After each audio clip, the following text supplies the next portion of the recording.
여러분 안녕하십니까? 진성호입니다.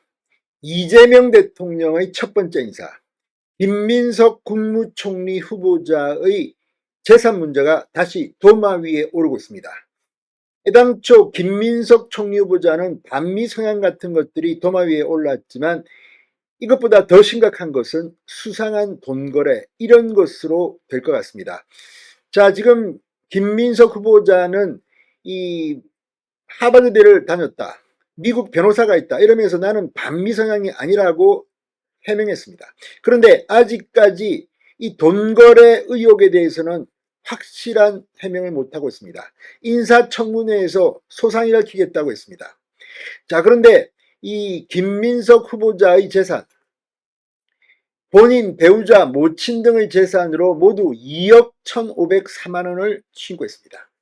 상식적으로 김민석 후보자는 국회의원을 지내고 수석 최고위원을 지내고 2억 1,504만 원이라는 것을 조금 믿기지 않습니다. 그럼에도 불구하고 뭐 그럴 수도 있겠죠. 그런데 문제는 사인간의 채무를 1억 4천만 원 신고했는데 이 돈에 대한 논란이 커지고 있습니다. 자, 지금 방금 전 한국일보가 김민석 후보자가 옛 불법 정치자금 제공자에게 재차 돈을 빌리고 7년째 미상환, 갚지 않고 있다고 단독 보도했습니다. 민주당 지역위원장 대선캠프 선대위 출신 인물인데 2008년 김민석의 추징금 1억 5천만 원을 대납한 전력이 있습니다. 2018년 4월 4천만 원을 5년 만기로 재차 빌려줬다고 합니다. 10명에게 추가로 1억 원 빌렸지만 갚지 않았다고 한국일보는 보도했습니다. 한국일보는 정치자금법 위반 소지가 있다, 경위와 용처를 규명해야 한다고 말했습니다.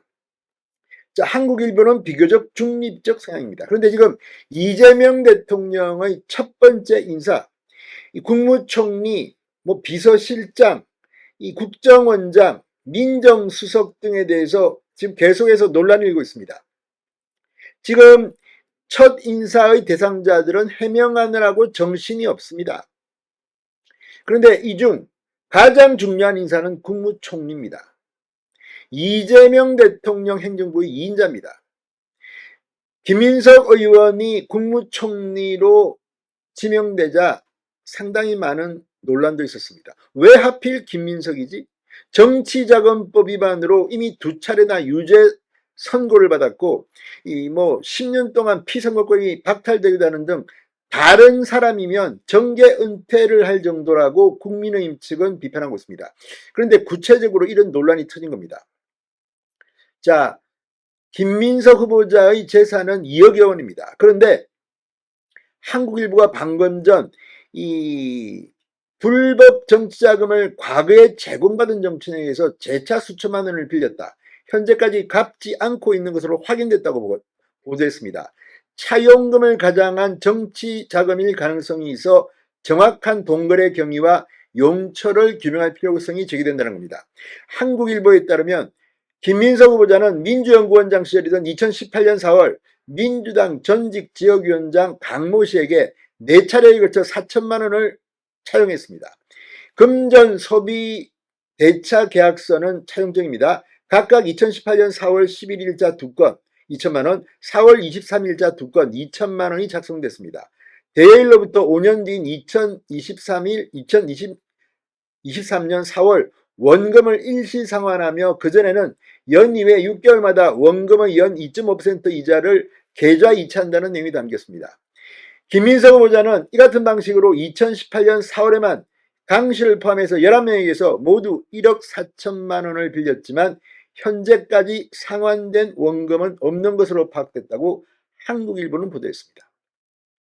주목할 점은 김민석 후보자에게 돈을 빌려준 주요 인사 강 씨가 2008년 김 후보자의 불법 정치자금 수수 사건 당시 공여자 3명 중 1명이라는 겁니다. 자, 강모 씨는 2005년 야인이던 김민석 후보자의 미국 유학 시절 매달 일가족 생활비조로 1년 9개월간 월 평균 450만 원을 바쳤다고 합니다. 김 후보자가 2002년 서울시장 선거를 앞두고 K그룹의 측에서 불법 정치자금 2억 원을 수수한 사건으로 유죄 판결을 받은 사건, 2005년 6월 확정된 사건입니다. 여기에 대한 추징금 2억 원 중 1억 5천만 원을 직접 검찰청에 가서 대납하는 등 모두 2억 5천만 원 상당의 불법 정치자금을 김 후보자에게 공유했다고 한국일보는 보도했습니다. 두 사람은 전체 금액 중 3천만 원에 대해선 차용증을 작성했지만 법원은 강 씨의 법정 진술 등을 근거로 이마저도 정상적인 차용금이 아니라고 봤습니다. 김민석 후보자 역시 빌린 돈이라고 주장했지만 재판부는 강 씨가 변제를 독촉한 사정이 없다는 이유 등을 들어 단순 차용금이 아니라 정치자금 기부로 의심했습니다. 자, 지금 김 후보자 2010년 8월 대법원에서 또 유죄가 확정돼 정치적 공백이 생겼지만 이 강 씨와의 관계는 이어졌다고 합니다. 강 씨는 김민석 후보자 이 후원 관계뿐 아니라 정치적 동반자였다고 합니다. 자, 아무튼 지금 이 여러 가지 정황을 보면 재산 신고가 2억여 원인데 이 많은 돈이 지금 빌린 돈입니다. 갚지 않고 있다는 겁니다. 자, 한국일보에 따르면 두 사람의 친분과는 별개로 정치활동을 하는 사람의 사인간 채무는 엄격한 감시 대상입니다.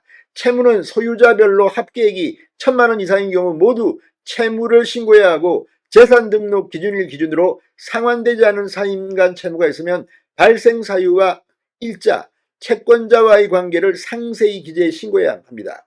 변제할 의사가 없는 등 실질적 차용관계가 아니거나 차용금을 정치적 목적으로 사용했다면 정치자금법 위반에 해당할 수가 있습니다. 김민석 후보자는 인사청문 요청안에 1억 4천만 원 상당의 대여금에 대해 모두 세금 변제 목적이라고 소명했습니다. 구체적인 용처는 그러나 기재하지 않았다고 합니다. 자, 이제 김민석 후보자는 반미 이런 것보다도 수상한 돈거래 의혹이 도마 위에 오를 것으로 보입니다. 자, 지금 이 정치를 그렇게 하고 다선 의원인데 재산 신고는 2억여 원, 그리고 1억 4천만 원의 대여금, 여러 가지로 석연치 않은 구석이 한두 군데가 아닙니다. 김민석 후보자는 강 씨 등 11명에게 빌렸다는 1억 4천만 원에 대해 불법 정치자금 여부를 따져볼 필요가 있습니다. 5년 만기와 관련해 2018년 쓴 차용증을 보면 대여기간 만료 1개월 전까지 상호협의에 상환 조건과 방법 등에 대해 변경 약정이라는 문구가 있습니다. 이자는 꼬박꼬박 입금됐다고 합니다. 구두로 계약 경신한 것으로 보이는데, 자, 이 사람은 김민석 후보자에게 빌려준 돈을 달라고 요구하지는 않았다고 합니다. 자, 김민석 후보자 측은 한국일보의 차용금을 갚지 않은 이유, 용처 등을 묻자 특별한 답변을 내놓지 않았다고 합니다. 김 후보자는 어제 기자간담회에서 앞으로 저희 정치자금법 위반 사건 관련해서는 아주 소상하고 풍부하게 모든 자료를 가지고 말씀드리겠다고 했습니다. 자, 지금 이 문제 인사청문회에서 굉장히 큰 이슈로 나올 확률이 있습니다.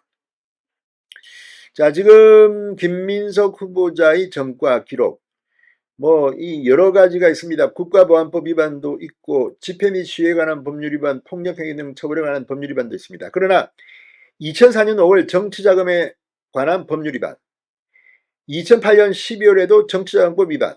자, 이 수상한 돈거래가 김민석 후보자가 과연 해명할 수 있을까요?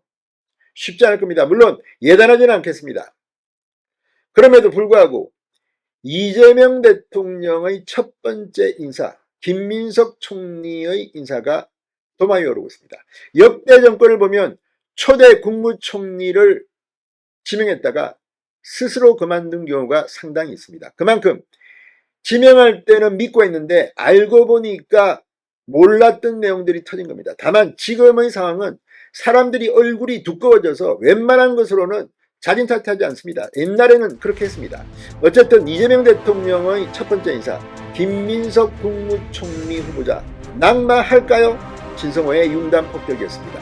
여러분 감사합니다.